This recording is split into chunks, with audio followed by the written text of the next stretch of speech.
Hello and welcome to my English class.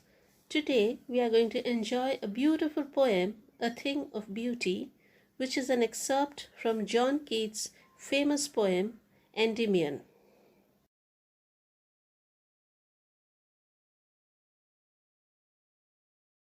Before we begin with the poem, let us know a little about the poet John Keats. John Keats was born on the 31st of October 1795 in central London. He lived a short and difficult life and died of tuberculosis in the year 1821. He was a well-known lyrical and romantic poet. His most popular poems include Ode on Melancholy, Ode on a Grecian Urn, Ode to Autumn, Ode to a Nightingale, La Belle Dame Sans Mercy, Imitation of Spenser, Hyperion, and Isabella. Among his sonnets, the most popular are Bright Stars. John Keats belonged to the period of Romantic poetry, the theme of which was return to nature. The Romantic poets believed that the Industrial Revolution has given birth to materialism, greed, corruption, lust, and craze. The Romantic poets thus escaped into the rustic life to get closer to nature, which, according to them, is the ultimate source of peace, happiness, and joy. Children, let us recite the poem together. A thing of beauty is a joy forever. Its loveliness increases. It will never pass into nothingness, but will keep a bower quiet for us, and a sleep full of sweet dreams and health and quiet breathing. Therefore, on every morrow are we wreathing a flowery band to bind us to the earth. Spite of despondence, of the inhuman dearth of noble natures, of the gloomy days of all the unhealthy and overdarkened ways made for our searching. Yes, in spite of all, some shape of beauty moves away the pall from our dark spirits.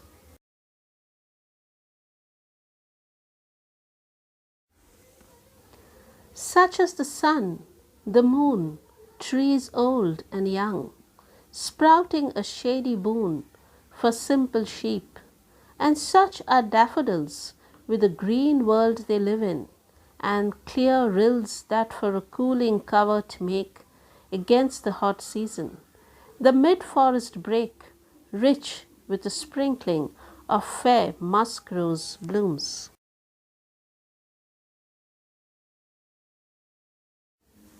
And such too is the grandeur of the dooms we have imagined for the mighty dead, all lovely tales that we have heard or read, an endless fountain of immortal drink pouring unto us from the heavens' brink. The poem begins with the famous line, "A thing of beauty is a joy forever," which means that a beautiful thing always gives joy to humans. It will never pass into nothingness. That means its beauty will never die. In fact, its loveliness keeps increasing. The poet then compares the thing of beauty with a number of other things to describe how much important it is for us. According to him, it is like the peaceful shade of the trees. It is like a sleep full of sweet dreams. It is like good health and quiet breathing. With the help of these comparisons, he wants to prove that beauty has a significant role to play in the life of human beings. In the stanza, the poet says that it is the beauty of nature that keeps us attached to the earth. Every morning, we collect fresh, lovely flowers and prepare garlands. The fascination for flowers is our bonding with the earth. It helps us steer clear of despondency and disappointments. Life is full of trials and tribulations, and we often find ourselves in the midst of gloom. Beautiful things make life worthwhile as they lift the veil of gloom, finding way for optimism and hope. The objects of nature are countless. These include heavenly bodies like the sun and the moon, the old and the young trees that provide cool shelter to sleep, the daffodil flowers encased in green leaves, the streams that flow through a shady passage which they make themselves with plants, and the bushes that bear the fragrant musk roses. These simple and even commonplace things lift the human spirit, filling it with joy and delight. Finally, the poet says, in addition to these objects of nature, the wonderful tales of our legendary heroes who lived and died heroically inspire us with their matchless beauty. These things of beauty are metaphorically an endless source of nectar that pours down to us from the heaven, bringing eternal joy for the soul. They are like an elixir of life. Now, children, let us quickly go through the key points of this poem. The beautiful things of nature are a permanent source of joy and make our lives sweet. A thing of beauty is a joy forever. It does not pass into nothingness, but its beauty keeps on increasing. It gives us sound sleep and good health. This world is full of frustrations, disappointments, and dearth of noble people. These make our life gloomy and sad. But the things of beauty removes the pall and sadness from our spirits. Nature is a constant source of happiness for human beings.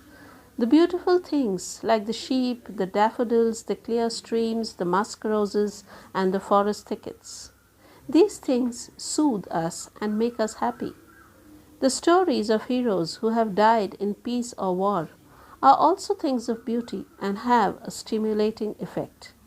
But the beauties of nature are lovelier than all the lovely tales and are like the immortal drink from heaven. Children, let us now understand the different figures of speech, or what we say the poetic devices that have been used in this poem. We begin with the metaphors. Now, what's a metaphor? A metaphor is a figure of speech that describes an object or an action in a way that it isn't really true but helps to explain an idea or make a comparison. So, in simpler words, a metaphor is a comparison between two things which are not actually the same. The first metaphor used in the poem is bower quiet, which refers to a quiet, shady part in the garden. Sweet dreams, which means happy dreams. Wreathing a flowery band is connecting to nature. Pall is a covering like a shroud. Endless fountain of immortal drink actually refers to the deeds of the great men and women that have made them a source of inspiration for people of all times. The list of beautiful things are metaphors and symbols of nature.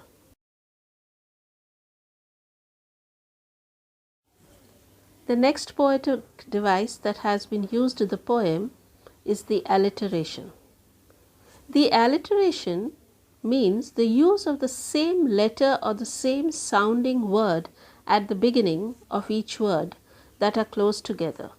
As in the simple example, he built a big boat. Built, big, boat, all have the same kind of sound. So this is an alliteration. In the poem, we have 3 examples of alliterations: noble natures, cooling covert, band to bind. We next come to imagery. What is imagery? Imagery means to use figurative language to represent objects, actions, and ideas in such a way that it appeals to our physical senses. It is a language that produces pictures in the minds of people reading or listening. In other words, imagery helps us to imagine things as the poet wants us to. The examples of imagery in the poem are flowery bands, shady boon, clear rills, daffodils in green world, grandeur of dooms, cooling covert, endless fountain of eternal drink.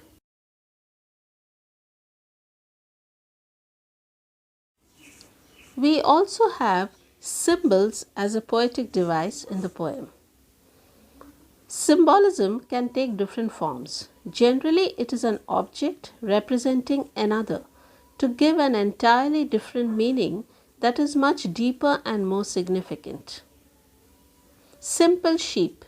It refers to mankind as Christ is considered the shepherd who leads human souls out of the dark world of sins and temptations. We have another poetic device used in the poem, the transferred epithet. What is it? Usually, this is an adjective describing a noun. I'll give you a simple example, the red dress. In this phrase, the epithet is red. It's describing the dress. A transferred epithet is when an epithet is transferred from the thing it actually describes to something else in the sentence. For example, in the poem, we have a transferred epithet, gloomy days, which refers to the unhealthy and the overdarkened ways. Oxymoron. Oxymoron is a figure of speech in which 2 opposite ideas are joined to create an effect. The common oxymoron phrase is a combination of an adjective preceded by a noun with contrasting meanings. For example, cruel kindness, living death. In the poem, the example of an oxymoron is the mighty dead. So, my dear children, I am sure you have got the message which has been conveyed by the poet John Keats through his poem, A Thing of Beauty. The poet tries to convey the message that things of beauty are joys forever. Beauty transcends time. It never fades away. Beauty has the power to remove all darkness and negativity from our lives. It helps us to survive in this world surrounded by evil. Thank you so much, children. This is Mrs. V.K. Jayashree, PGT English of the BNR Excellence Academy, Kharagpur.